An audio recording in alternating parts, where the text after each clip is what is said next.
এরপর যদি অটো না চলে তাহলে আবার সবাই নেশা করবো, মাদক ব্যবসা শুরু করবো। কাজের সন্ধান আমরা কিছু কিছু গ্যারেজ মালিকরা আমাদের নিয়ে অটো ধরে দিছে, তোমরা কামাই করে খাও, তোমরা বউ বাচ্চা নিয়ে শান্তি মতন খাও, তোমরা এইসব করো না।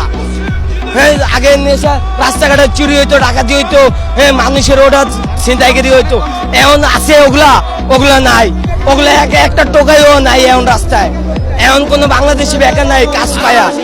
সরকার এটা নির্দেশ দিছে দেখে তো আমরা সবাই কর্ম করে খাইতে পারছি। আজকে এই যে আবার বন্ধ করে দিচ্ছে, আবার সবাই রাস্তায় নেমে গেছে। তাইলে এটা কি হইলো? আবার জনগণ রাস্তায় নেমে গেল, আবার শুরু হয়ে যাবে আগের মতন। নেশা নেশা আবার ধরবে মানুষের।